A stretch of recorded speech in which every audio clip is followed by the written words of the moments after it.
And good morning from Prague here at CTP with update on the first half of 2025, which has been so far a very good 6 months. We at CTP say change is opportunity, and we have seen many different changes over the past years, and that has been good for our clients and our business. Yeah, we see trends of deglobalization to continue, which triggers nearshoring in Europe for Europe, and then in Europe for Europe. It's often Central Europe where companies land. Those are companies from all over the world, but also Asian companies, which is now good for more than 20% of our new business. Most of the new business we continue to do for existing clients, long-term loyal partners who we have built facilities for over the past decades in different countries throughout the CEE, region of Central Europe. And we continue to do so. So we get still more than 70% of all the business we do from our existing clients. But it's very good to have new companies come in as well. Many Asian, in particular, Chinese companies who have found their ways to Europe in order for them to grow their business and supply their European clients. So that has been good. In numbers, we've seen 1 million square meter of new leases, which we've signed first half this year. 1 million square meter is 11% more than we did during the first half of 2024, 11% up. And we've also been able to sign those leases at higher square meter prices, around 5% more compared to prices of 2024. And looking forward, we continue to see strong leasing activity. It is often the case that we close more deals in the second half of a year. So we are positive about the rest of 2025. Clients are happy. Tenants are happy. Retention rates continue to be 85%. Collection rate, that means the money we collect from the tenants, close to 100%, 99.7% of all the rent we charge, we get paid from our tenants. So they are very strong, financially healthy companies who grow. City Park model, so our unique business park concept continues to grow and is very successful.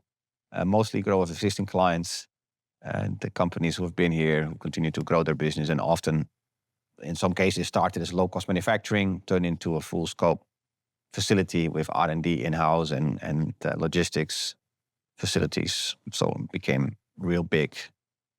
We break it down at CTP. We talk about operator. Operator is our portfolio of income producing.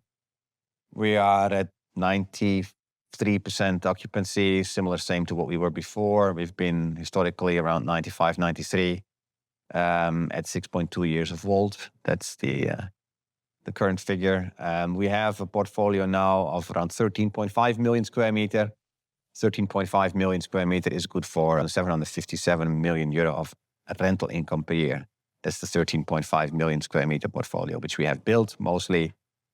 I think 80% of that is constructed by ourselves, and we have then also acquired some portfolios here and there as part of an entry strategy in a new market or in order for us to grow our market share, which we continue to do. We have around 1,500 different tenants in all those buildings. So that's good. And these buildings are well maintained. They're all BREEAM certified, and we look after those properties as if they were ours, which is the case. So we continue to invest to make sure that parks and buildings remain in excellent condition. That means we continue to invest in infrastructure, access to our parks in green areas, adding amenities and facilities to those parks to make sure that parks remain attractive and often, I must say, become more attractive over the years because you're adding more companies and facilities and amenities, and then these parks grow and then become a center of activity and business for local communities. Obviously, also we team up with schools and other stakeholders, which is good. So you provide education as well as workforce to those clients in parks. And we add incubators, smaller units. So I think there's more opportunities to build these SBUs, small business units, in different markets, especially in Germany, but also in the Czech Republic and other markets. Often as a part of a business park, could also be standalone sites where we develop, 30,000 square meter of SBUs in one location. That's what we're looking into. And maybe that's also the jump to the developer, our second activity. Yeah, that's the in-house construction company. We build a lot of stuff. We have on the way more than 2 million square meters of projects currently. Some of that will be complete this year.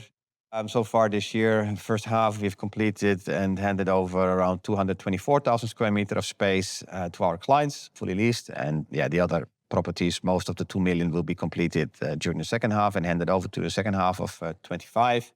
And some projects will go into 26. Interesting, I think important to mention is that almost 80% of those projects and developments are within existing business parks. So those are parks which we started, where we bought land, built infrastructure, and we continue to add buildings and build buildings in those parks. Why is that so important? Well, it confirms the success of a park. You already own that land, you have done your infrastructure, so it's very nice to continue add and grow those business parks to become a full-size business park. And that's what a park is about. You continue to add companies and different industries to diversify also. When this 2 million is fully let, it will do another 160 million euro of rental income. And we will be around 10% yield on cost as we typically do. The people at the construction teams do value engineering and procurement, of course, but also make sure that we build the right quality for the right price, which then helps us to get to a 10% yield on cost. Upon completion, we think these buildings will be 80-90% leased. We start and then we continue to build. And most of when we start, we have a pre-lease for part of the building or for all of the building. And we build a bit of speculative here to also have an opportunity for companies who need something soon. We have something on stock, as we say. But typically we then get to over 90% once buildings are complete. Czech Republic, our home market, and very strong. I must congratulate the team here in Czech Republic. They do a fantastic job. Jakub Koller is at the helm of CTP Czech. He's done a great job. And he's been with us for a couple of years now. He started as a leasing guy and turned into a proper country head here. So congratulations to Jakub and his team for the fantastic achievements so far we have seen in the Czech Republic. Multiple projects on the way throughout the Czech Republic, in particular in Brno, CTP's home market, you could say, where also we do things for Hitachi. We're doing some things for Gerrit, for Honeywell, for other long-term clients. And at the City Park Brno, which is a flagship business park, where we also now have more engaged the city, but also the university and the high school, which is good. It's, I think, next level business park. It's also a little bit of a kitchen, maybe, Brno, where we develop and invent new property types and new things, which is nice to see that the Czech teams continue to do that. That's good. Poland is good, strong, good demand. Piotr Flugel and his team started obviously much later in Poland compared to Czech. Czech we've been since the launch of CTP in 2000. And Poland also only came a couple of years ago with an acquisition of 7R, a friendly local developer, which we knew. We bought most of their land bank with some projects they had on the way. And Piotr Flugel and his team turned it into a development machine, and they continue to do one after the other side. So they currently we have more than 100 people in Poland, in Warsaw, with offices in Poznan, in Katowice, and in Gdansk as well. That's good. And the Germans getting there.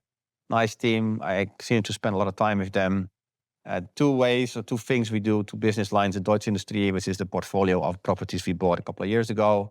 1.6 million square meters with many, many, many tenants. That is a very different business to our normal new build stuff. We do both at the moment. So we have a couple of sites which are magnificent, are really nice, beautiful opportunities which we've been able to buy because we felt that the market was good to buy in Germany in the past years, and that resulted in us buying a site in Mülheim, in Düsseldorf, but also in places like Aachen, Krefeld, etc. for our new developments. And we have been able to start.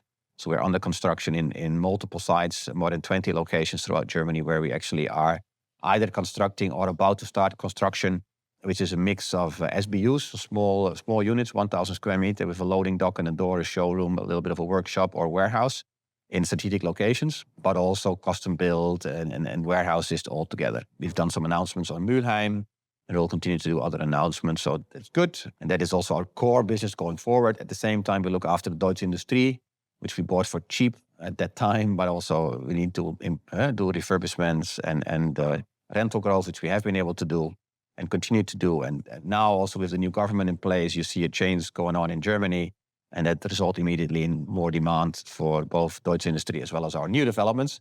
So quite positive about Germany. Yeah, fantastic group of people based in Wuppertal. Most of them, not all of them, more than 100. And I continue to go there every second week. We see more opportunity in Germany. Also good to see that some of the tenants we have in Germany are also active in other countries in Central Europe. So there's also a good opportunity to work with them more, to build on those relationships and grow the business together. That's for me so far. Thanks for dialing in and for your attention. I'll hand over to Maarten and of course remain available for any questions you may have later on. Thank you. Moving on to the financial highlights. The like-for-like rental growth came to 4.9% in H1-2025, driven by indexation and strong rent reversion. Occupancy at the H1 remained stable at 93%. Our gross rental income increased by 14.4% year-on-year to 367 million euros. And we continue to reduce our service charge leakage, bringing the NRI to GRI ratio to 98.1%. Annualized rental income increased to 757 million euros, illustrating the strong cash flow generation of our portfolio. And we confirm our target to reach an annualized rental income of 1 billion euros by 2027.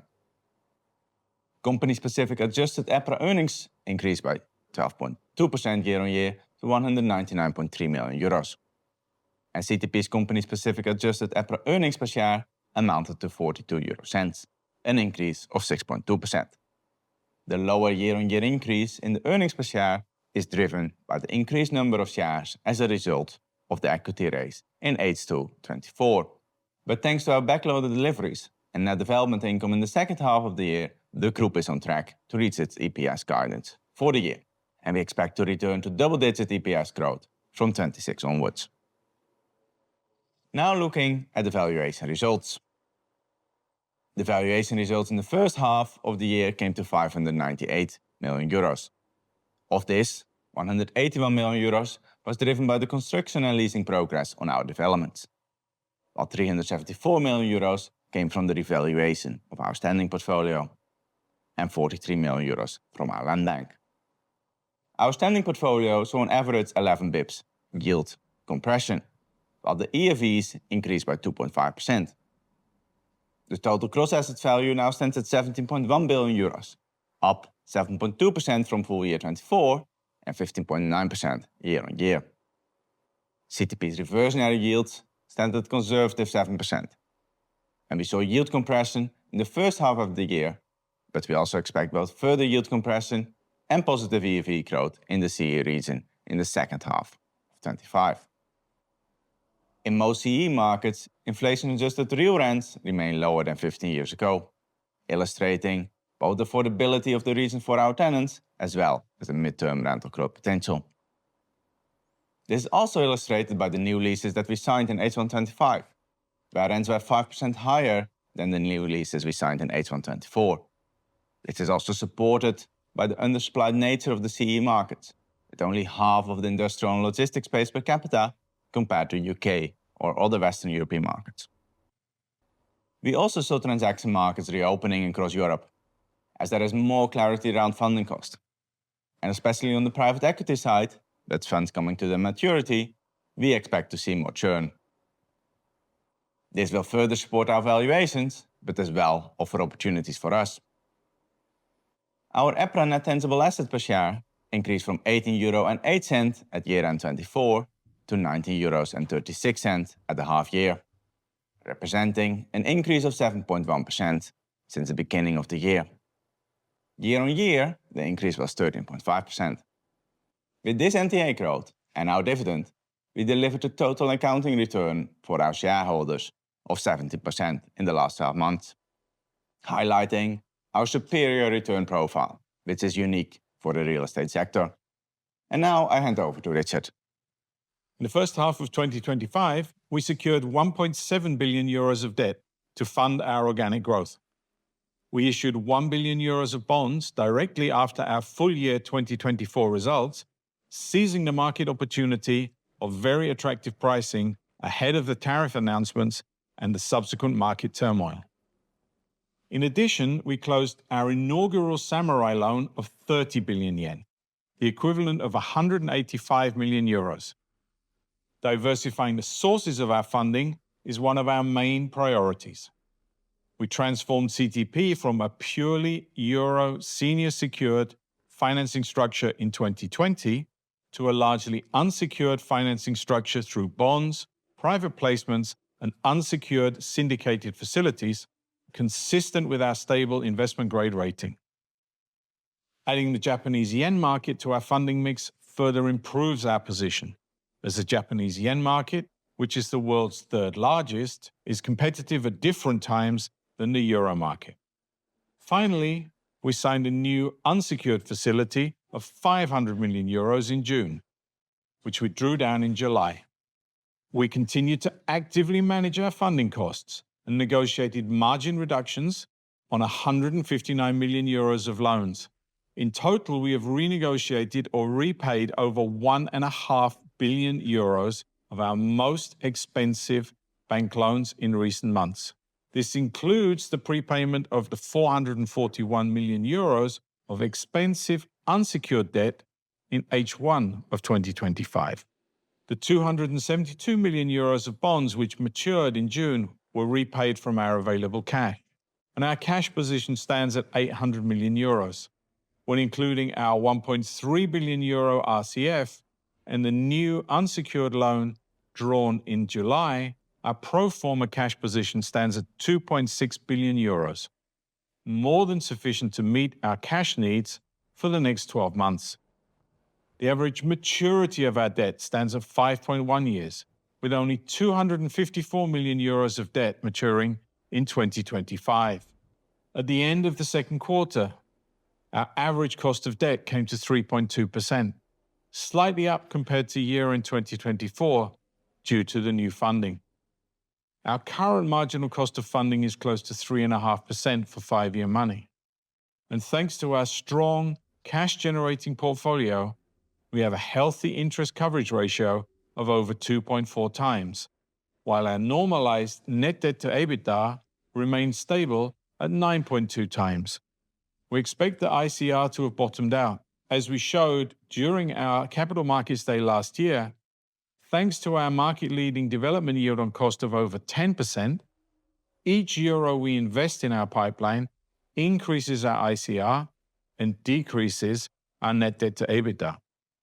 Our loan-to-value decreased to 44.9% from year-end 2024, mainly thanks to the positive revaluation of our standing portfolio. We remain confident in the outlook for CTP. Leasing is strong. We see nearshoring speeding up in many industries, with production in Europe for Europe continuing to drive demand. Our pipeline is highly profitable and our growth is tenant-led. Thanks to our industry-leading yield on cost of over 10%, we're able to deliver sustainable and profitable organic growth while maintaining our strong financial position. We confirm our EPS guidance of 86 to 88 cents for 2025, representing 8 to 10% growth compared to 2024. We expect to deliver 1.2 to 1.7 million square meters of developments this year, in line with our long-term growth targets. Thank you for your attention. We now welcome your questions.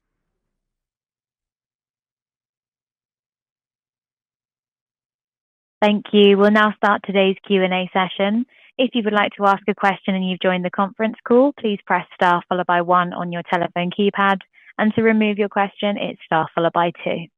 If you've joined us on the webcast, please use the questions box and below the video player and type out your question.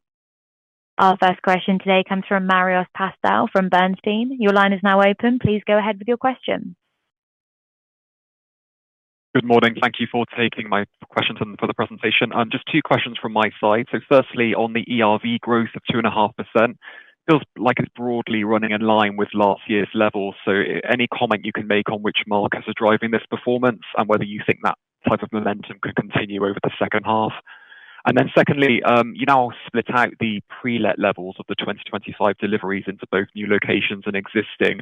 I'd almost have expected this would be the other way around, with greater levels of pre-letting in the existing locations where you have better visibility. Is this typical of the trends you see? Thank you. Hi, Marius. Thanks for your question. Regarding the ERV growth, indeed 2.5% in the first half of the year. So we need to see what it will do in the second half of the year. But it comes back to the new leases we are signing. And we show you also the new leases that we are signing in the presentation, split out by country. Because if you take into account the market share we have in the Central and Eastern European region, that's quite a good indication of where market rents are going. So if you look to the different regions, you see Czech Republic, and that's no news, sees a bit lower ERV growth or market rental growth, because we have been able to increase already a lot in the last years. But we have seen some rental growth in the other markets, like Poland. We see a bit of ERV growth coming through. Same in Romania, actually, for that matter, if you look to the new leases we signed there. So there is the different stages that the countries are in terms of a market rental growth. And will always differ a bit year on year, country by country, but on average, and that's also what we said, I think, when we gave guidance for this year, we expect to be ERV growth in line with inflation or inflation plus. Inflation in the countries in which we are active is still most countries ranging somewhere between 2% and 3%, and that you see reflected in here. We don't see it slow down, as basically the supply demand balance remains very healthy. You saw the amount of leases we did, 11% more than we did in H1 of last year. And a good amount of head of term signed, which is the forward leading indicator for the leasing activity we will do in the second half of the year. So as long as leasing remains strong, we expect market rent growth to be in line with inflation or slightly ahead. In terms of the pre-let, and Remon can also comment more on it, but it comes back to the risk. Ultimately, if we start a new location, we want to have more security in terms of pre-letting, because it's a new location, it's unproven. So therefore, we typically require more pre-letting before we start.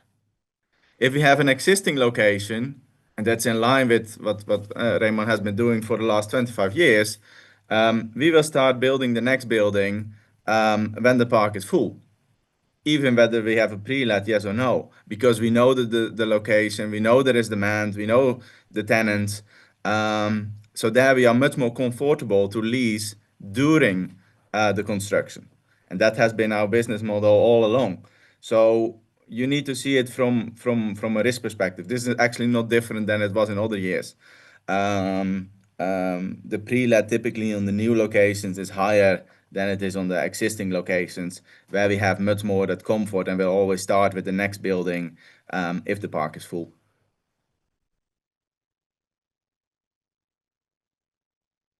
Clear. Thank you very much for the comment. Our next question today comes from John Vuong from Kempen. Your line's now open. Please proceed with your question. Hi, good morning. Thanks for taking my questions. Could you provide a bit more color on the building blocks for the 4.9% like-for-like? And also looking at your guidance, I suppose it's at 4% for the full year. How would we compare this to the 4.9%, as it kind of implies a deceleration in H2? In terms of, thanks for the question, John. In terms of the like-for-like composition, it's around 2.5% of indexation, and the other 2.4, 2.5 is from reversionary capture. So we have 14.9% reversionary potential on the portfolio. So it's the part of that we're able to capture in the last 6 months.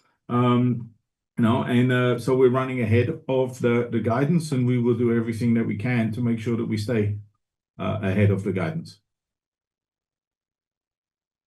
There is always, of course, a bit timing in which half year or in which quarter you capture the reversion. So in Q1, as you might remember, the like-for-like was a bit lower.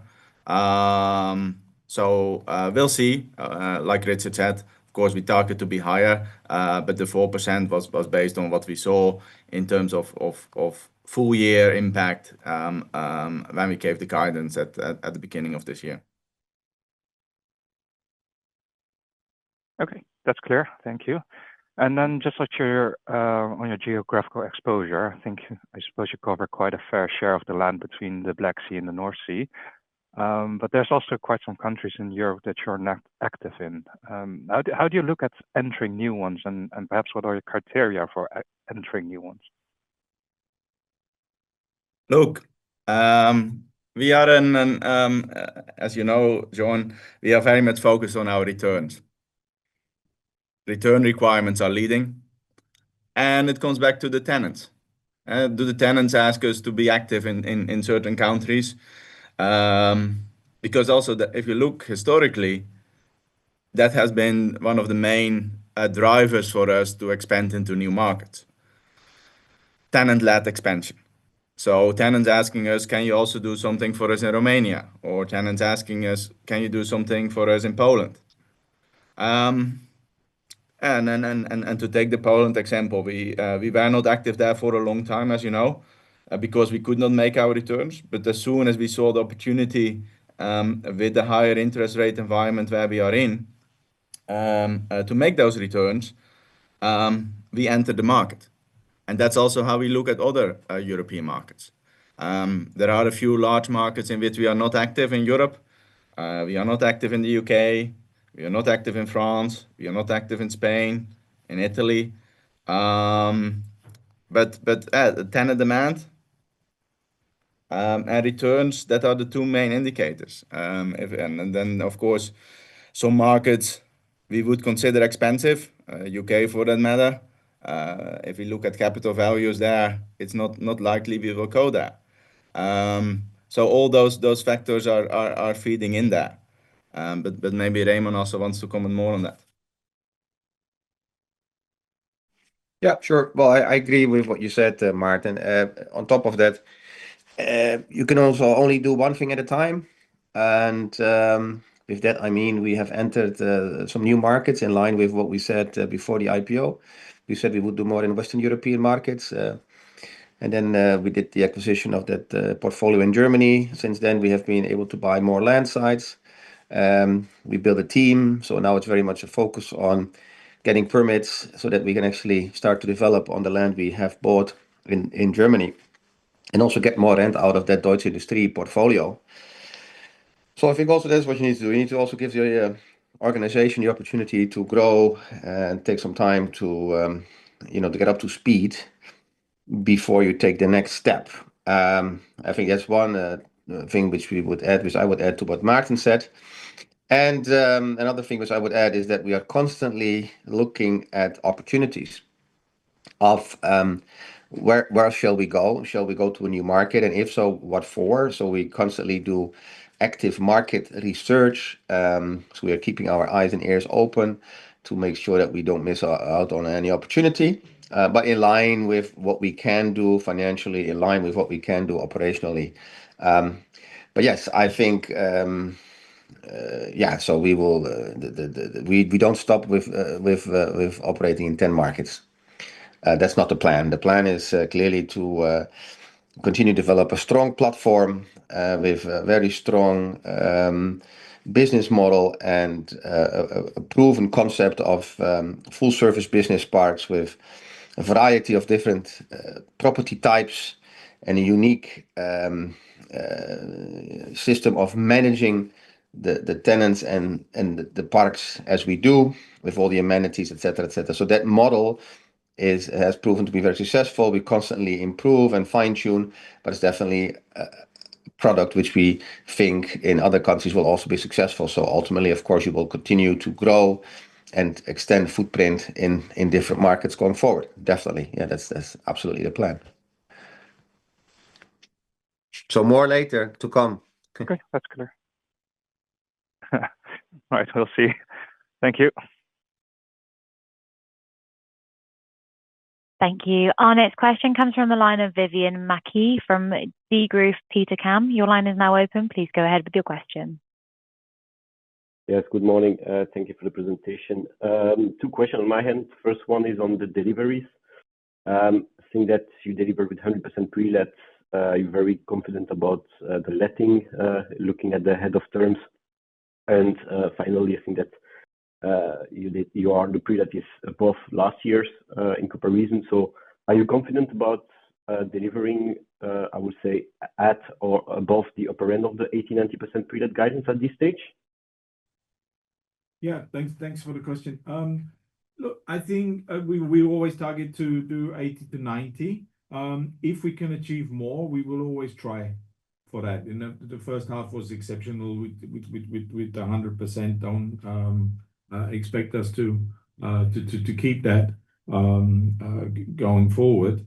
In terms of the comfort for this year, Maarten mentioned earlier the increasing number of HOTs that we're signing, which is basically when we've reached a commercial agreement with the tenant, but we're moving forward to sign the formal lease document, which normally takes a couple of months. We're seeing those increasing. So yeah, we remain confident, in delivering, the 1.2 to 1.7 million square meters. We'll see how that tenant demand continues, but we would expect to be, comfortably within that and delivering,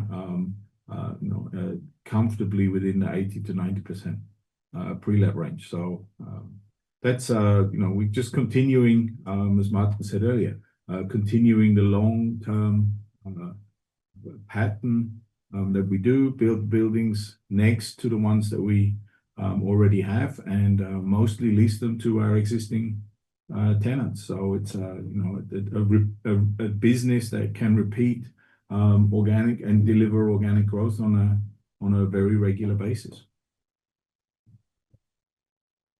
All right. And to that extent, is it other element that will refrain you from narrowing the delivery range? I would assume that you have much more visibility into H2, which would have linked, I would say, lead you to narrow the 1.2 to 1.7, which still remain quite large.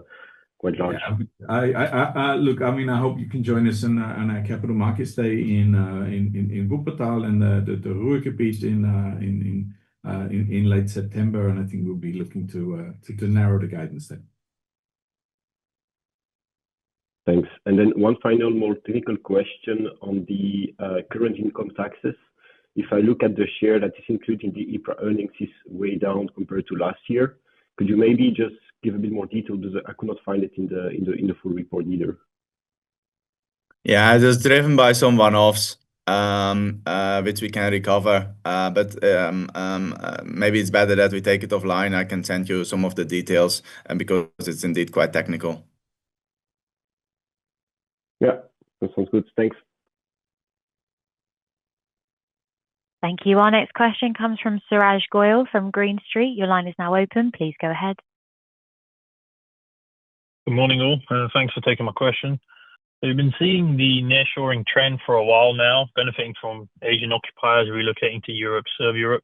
But the leasing rate of growth for the Asian occupiers looks to have slowed somewhat in the first half of 25. Is there perhaps a ceiling that you're approaching? Just want to hear your thoughts on that. And then if this recent deceleration continues going forward, how would that impact your ERV growth, if at all, as well as the like-for-like guidance? Yeah, I wouldn't characterize it as a slowdown, particularly. There's always a little bit of volatility around any of the leasing numbers when you deconstruct them into ever smaller component parts. Asian tenants have been running around 20% of our new leasing for the last year and a half. They continue to be that. There will always be a bit of volatility on a quarter-to-quarter basis, but we don't see any reduction in demand, particularly from Asian tenants. I let Remon talk to his recent visit to to Asia on that. But no, I wouldn't particularly over-interpret one quarter or one half into a long-term trend. The long-term trend for nearshoring is going to remain intact. It's very clear now that we are in a world with higher trade barriers, which will mean less global trade, more local production.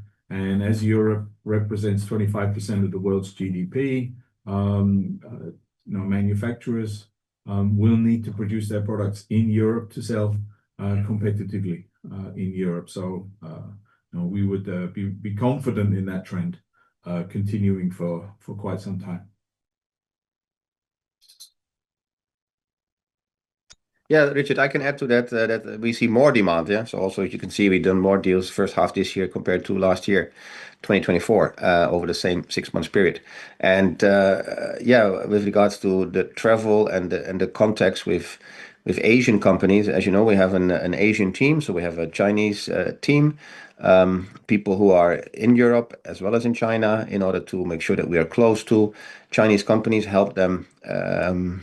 Support them in the decision making and guide them, and make sure that they get the proper support to set up the business in Europe for the European clients, and that's happening, and there's more to come, and we've only seen the beginning. I think it's going to be much bigger.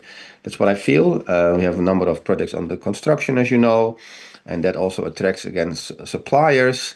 It also works as a kind of confirmation, as a reference. So I think there's way more to come. Chinese, but also Taiwanese. We have been working for Taiwanese companies for a long time. And currently we have under construction multiple projects for Taiwanese, semiconductor business related in Germany, in Aachen, in Brno, Czech Republic, where is the cluster of Taiwanese semiconductor related businesses. There is another cluster in Dresden, Germany, where we have been able to buy 2 land sites, where we're currently in a zoning and permitting process, and on a daily, weekly basis doing different proposals. And I'm meeting on a weekly basis Chinese potential clients. So, and that we expect a lot from that. And and then there's different sectors. Yeah, this is maybe if you talk about Asian companies setting up business in Europe, that's definitely happening. And then there's certain industries. I refer to Germany. Now, there you see clearly from the defense industry, there's demand from defense industry related companies who are looking for space. That's clearly happening. Also energy, also for Germany. The Mülheim project, we announced Aeon as one of the first tenants. We will soon announce another tenant for Mülheim. It's you could call it an energy park. Yeah, there's also the second tenant for that project is also related to the energy sector. So energy, defense, semiconductor, and then also data center supply, pharmacy is strong, pet food. Yeah, we have referred to that earlier. Is strong.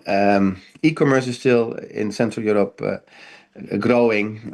So there's all kind of different industries which there is lots of opportunity out there. So not slow down. No, it's not. That's not the plan. The plan is to continue grow, and it's also what we see from the market. So good demand. Thanks, both. Very clear. It's helpful. Our next question today comes from Frederic Renard from Kepler Cheuvreux. Your line's now open. Please proceed. Hi, good morning. I just wanted to come back on ERV and what you show in the presentation. Can you give us a bit some detail on geography? And I mean by that, namely Hungary and Poland. I see, for instance, rent in Hungary going down 4%, while it is up almost 10% in Poland, where vacancy is actually quite high. So I'm quite surprised for Poland. Is it due to different corridors that you have delivered assets, which could explain that increase? So basically, the question is, can you give some comment specifically for Hungary and Poland? And then the second question would be on subsector. Can you give us a bit some detail on which subsector might be more active going to H2? Last year, if you remember, you had a lot of questions on the auto industry. Can you give a bit more granularity on what happened over the last year on this subsector? Thank you. Let me start with the ERV, and then I think Remon can continue on the subsectors. So if you look to Poland, indeed, we have seen rental growth coming through. And that's because if you look to Poland, yes, vacancy went up a bit in 24, as there were still a lot of deliveries coming online, which were basically started in the low interest rate environment. So you saw vacancy going up in 24. But also, if you look to the forecasts from the brokers, whether it's a CBRE, whether it's a JLL, etc., they expect to be back in 1-2 years at 5%. Why is that? Because Poland continues to be economically very strong. And also, if you look to the demand, if you look to the net absorption, Poland is a good market, and we do good leasing there. And that's also one of the reasons why we have seen the rental growth there. And of course, there is always a bit what Richard said earlier, the individual deal you are signing. But in general, we are quite constructive on the Polish market, both in terms of rent as well as demand. If you look for Hungary, Hungary is a bit different, especially around Budapest. You see some oversupply, driven by a local developer who has been quite active there. Regional Hungary is better, actually. But around Budapest, there is a bit of oversupply. That has put some pressure on the rents there, the new rents that we are signing. Because ultimately, if you look to the reversion, there is still reversion embedded in our Hungarian portfolio. That are sometimes the things that happen, and then you adjust your developments. So in Hungary, we will do less speculative at the moment. And that's always how we have been operating. There can be local pockets of oversupply in certain cities, certain regions. Then you slow down your speculative developments there, because there is no point in competing head on head with one of your competitors who builds a building next door. You need to be realistic in that. And we are for sure. And that's also why we value our model with the in-house construction team also so much, because we have the flexibility to speed up and to slow down where we want. But overall, for Hungary, as a market, I would expect indeed this year not a lot of rental growth. First, the bit oversupply needs to be absorbed by the market. But it's also it's not a huge amount, but it's temporary, distorting probably some of the leasing we have done in the first half of the year. And then I let Remon comment on the subsectors.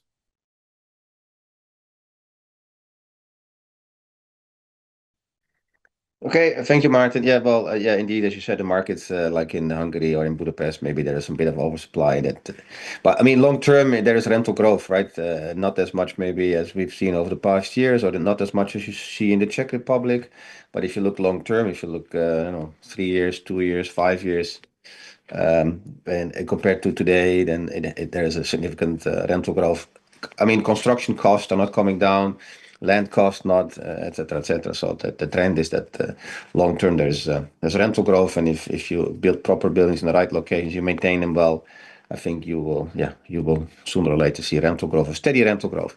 But yeah, that's one with regard. Yeah, and then also you mentioned Poland. And Poland, it depends also a bit on the location, of course, because it's a big country, the largest country in Central Europe, and also work closely with or rely on whatever the German economy is still the fourth largest economy in the world, and we see signs of recovery. So I think, yeah, I'm not sure what exactly submarkets. What would you like me to refer to, Maarten? What do you want me to? I think the question was more on the difference between automotive, 3PLs, manufacturing. Yeah.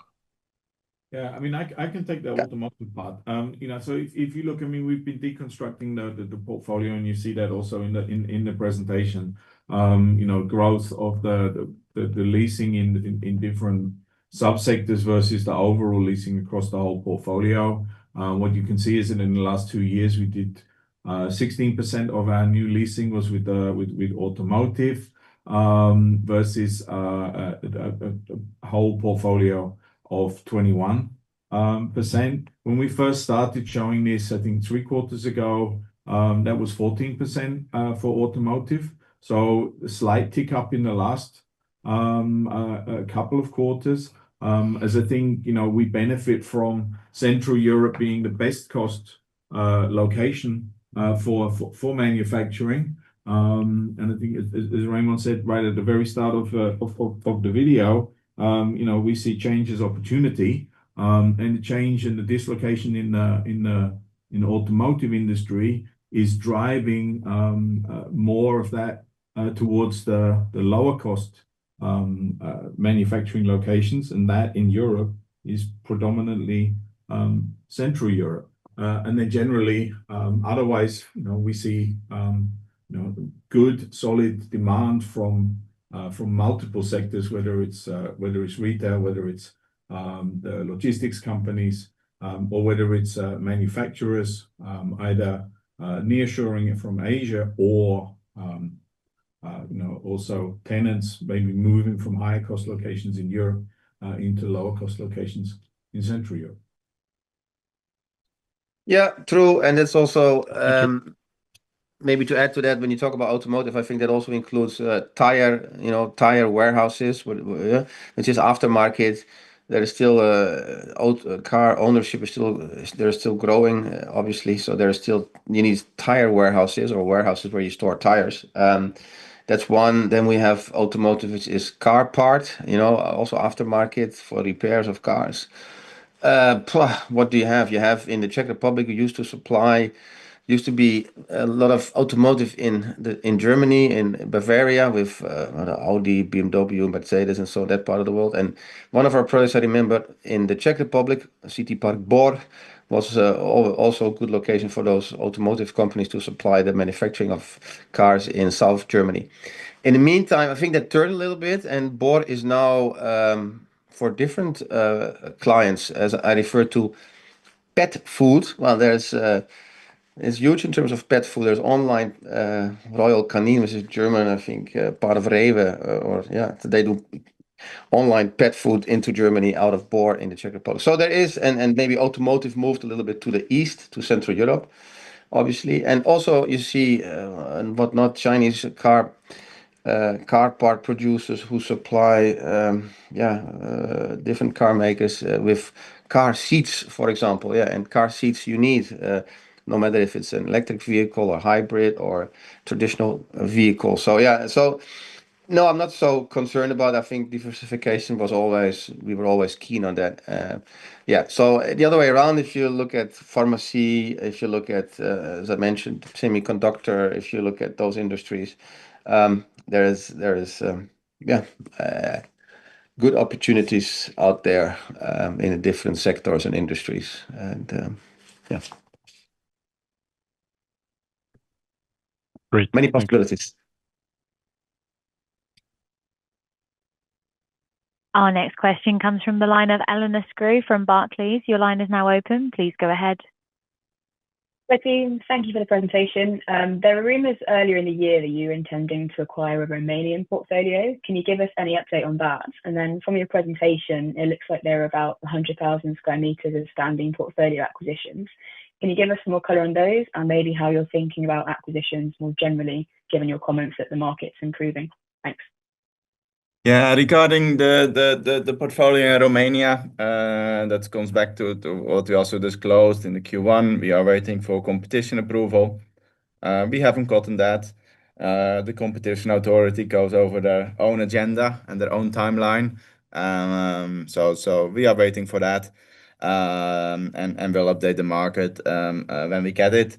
If you look to the acquisitions we disclosed, it's actually just over 50,000 square meters we bought here in the Czech Republic, in Pardubice, which were 2 buildings where we saw a nice value uplift as we could come in and bring some tenants in there. So we saw a nice opportunity there. As you know, in general, if you look to our M&A strategy, we are quite opportunistic there.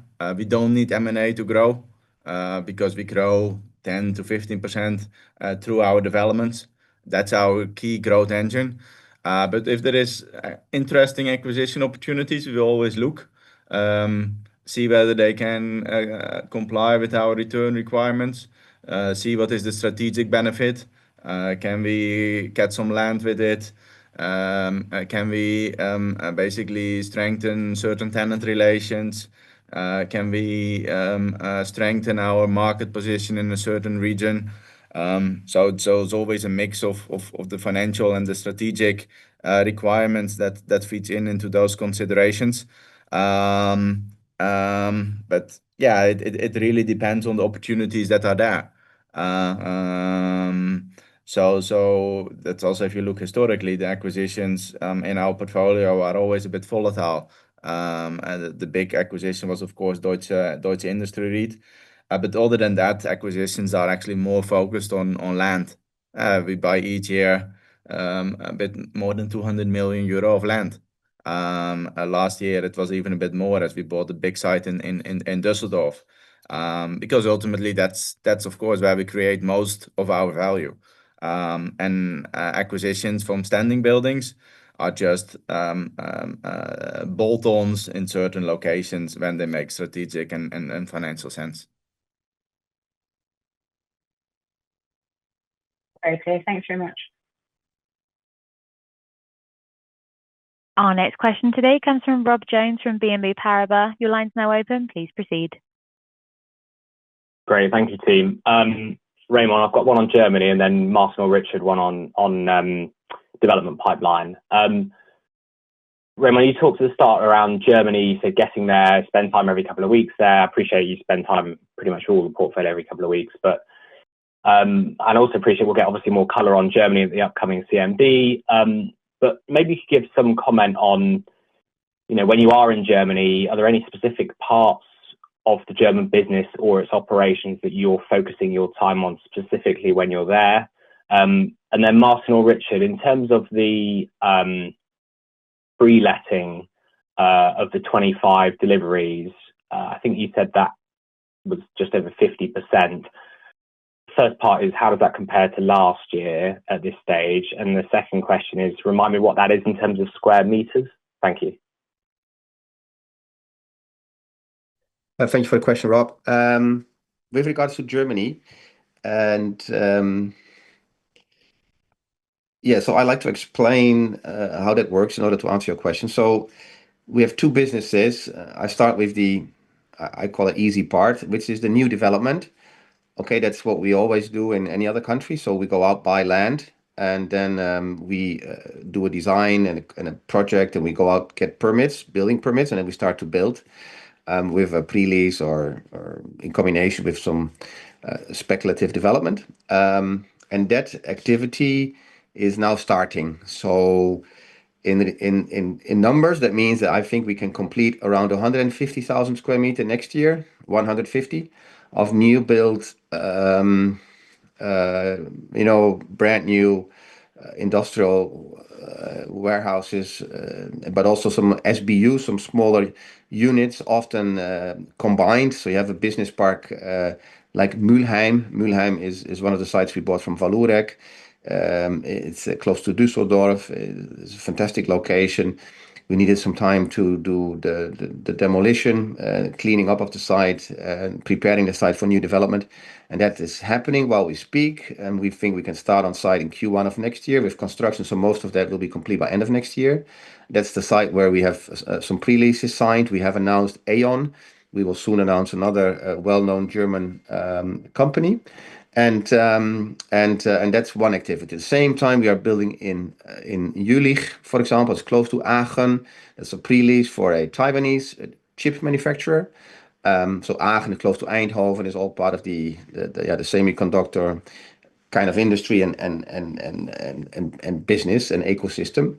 And then there's multiple sites. In Aachen itself, we are doing a project. We are doing something in Krefeld. And those are multiple projects. And that business, I hope, will grow beyond the 150,000 square meter of production of us building properties, more than 150,000 square meter per year. So the target is more towards between 200 and 300,000 square meter on a yearly basis. And a significant part of that will also be Düsseldorf. That's the other site we bought, which has a 800,000 square meter, more than 800,000 square meter land. So we think we can do more than 400,000 square meter of lettable area over the coming years. So that's our core business, new developments. And I spend time with the teams. We have micro teams, as we call them. That means we have a small team in different regions, and those teams are responsible for the entire project. So from the design, permitting, construction management, et cetera, et cetera. So we break it up, let's say, in different regions where we have dedicated teams of people who focus on such a project. And then we have out of Wuppertal, we have a legal team, we have a procurement, et cetera, et cetera. So that we have services to support those micro teams in the various regions of the country of Germany. As I said, Germany, fourth largest economy in the world. Obviously, certain regions are stronger than other regions. We have a special focus on North Rhine-Westphalia, so Düsseldorf area, Düsseldorf, Cologne, that part of Germany. But also we have an office in Stuttgart. We have a site in Frankfurt, which we acquired. We're also active in the north, so Hanover, Bremen, that part, and a bit less in the eastern part of Germany. But we do have a team in Berlin as well. So multiple teams throughout the country to cover the country, to prepare for new developments. And I think we have been able to buy at good prices, and I think there was a good time to buy. Maybe now it's changing a little bit, as we see the more demand, obviously. Anyway, that's the first business. Second is the portfolio of properties which we have acquired with the acquisition of Deutsche Industrie. That's around 100 different buildings throughout Germany. They are older buildings. Some need refurbishment. For some, we are looking for tenants. Others, we do redevelopment, means demolition and new build. Overall, you could say that when we acquired it, I think the average rent was 36 euro, 36, so 3 euro per square meter, average per square meter per month. And we have seen a rental growth, so we're now close to 50, I think, on average. So that's also where the valuation gain come from. But that's a dedicated team of people, a different group of people than the group who do the new developments. But there are two different businesses. On top, we have our solar business, which is 10 megawatts by year end. For Germany, we are working on a data center project.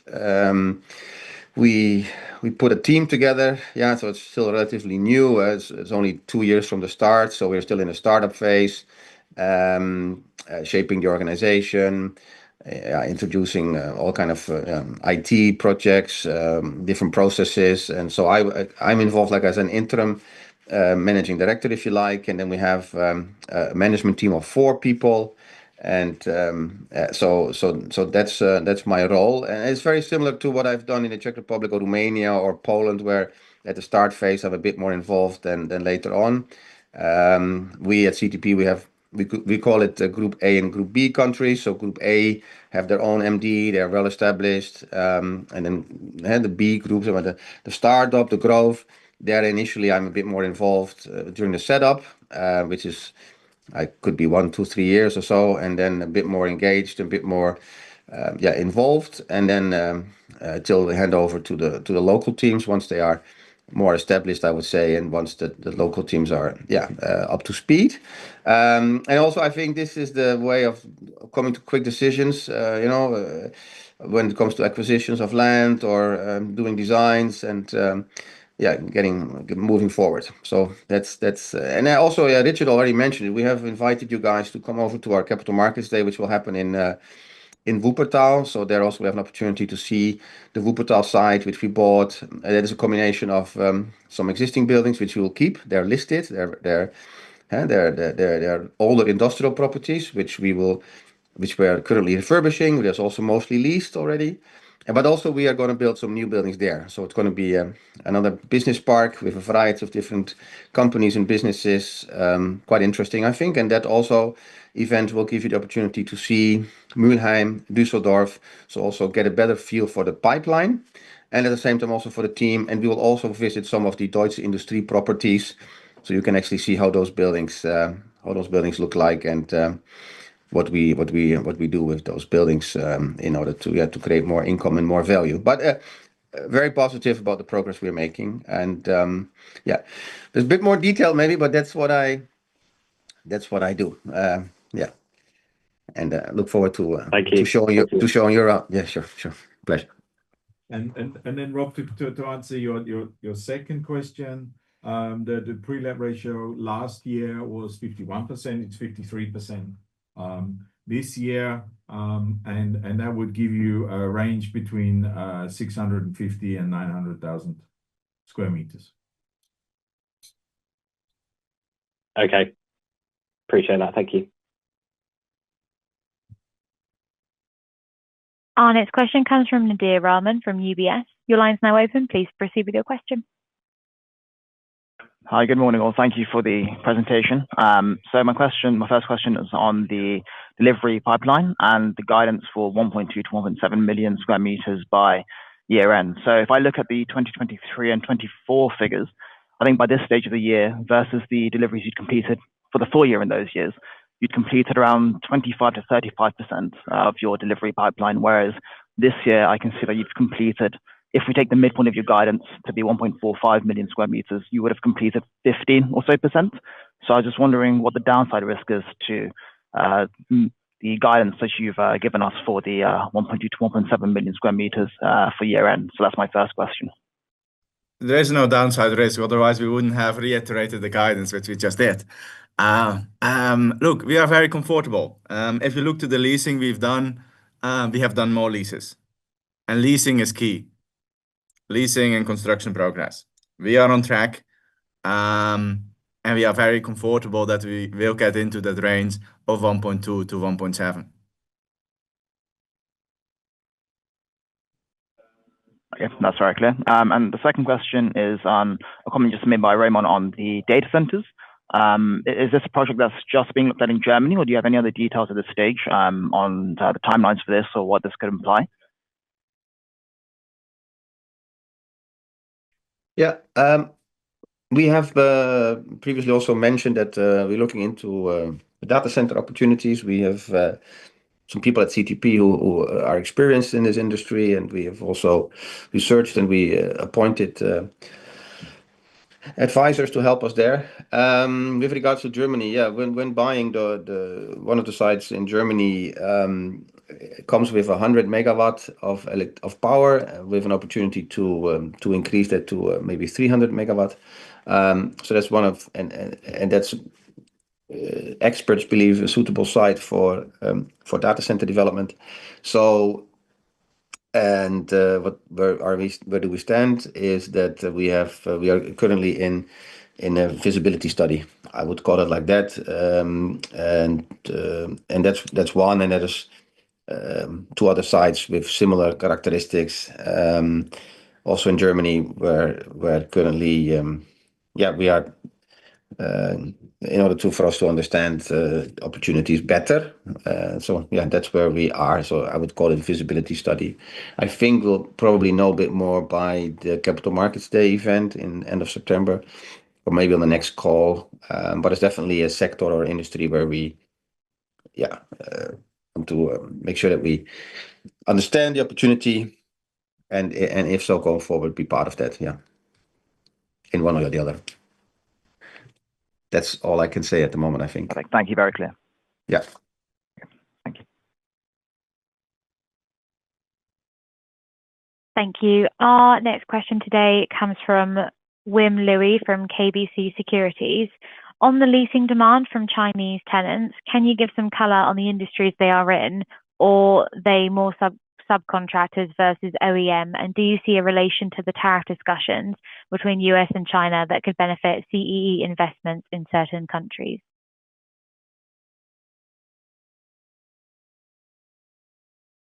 Yeah, interesting question. Is also the question we ask ourselves: what are the targets? Where should we search? What industries? A conclusion, I think, for the moment is that it's all over the place. That means that all companies, Chinese companies who like to sell in Europe, are actually interested in being in Europe because of many reasons. And the reasons are, for instance, when we had the COVID pandemic, we could not get goods out of Asia to Europe. That was one. And then we had geopolitical issues, and the Suez Canal was closed, and decarbonization. I mean, it's not fashionable to travel with goods all over the world, and you would rather manufacture locally for the markets, for local markets. And then the tariffs came. So there's many reasons why Asian companies, or in this case, Chinese companies, come to Europe because they want to sell to European consumers.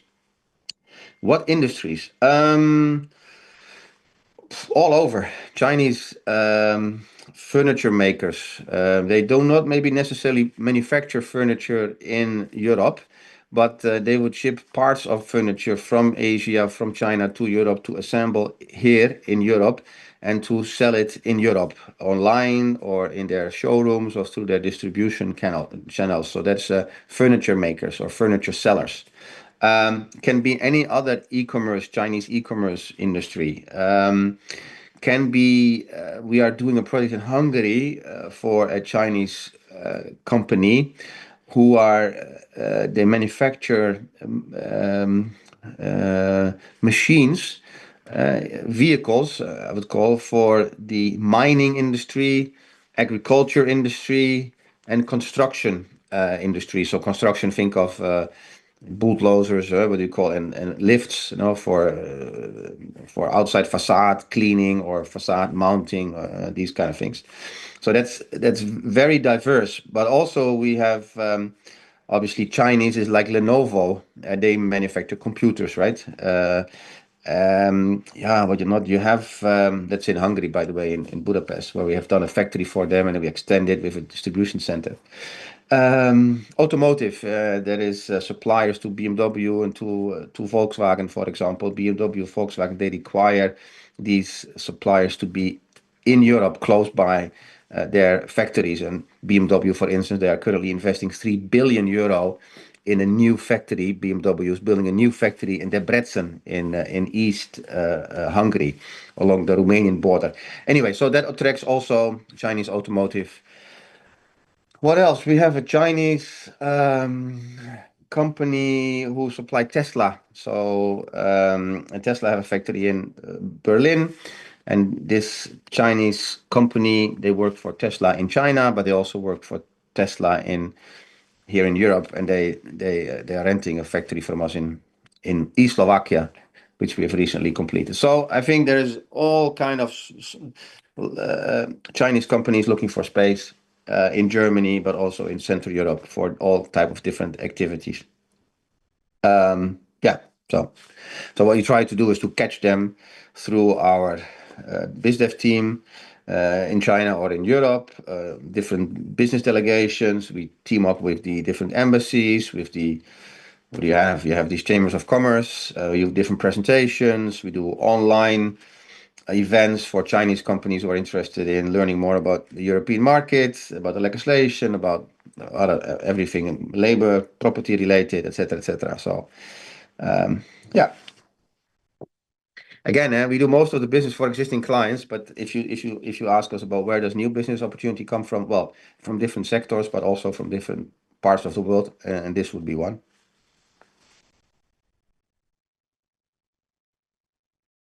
Thank you. With that, we have no further questions in the queue at this time, so I'll hand back over to the management team for some closing remarks. Yeah, we'd like to thank everyone for their questions. Look forward to seeing lots of you at the Capital Markets Day in September, and wish you all a great day. Thank you.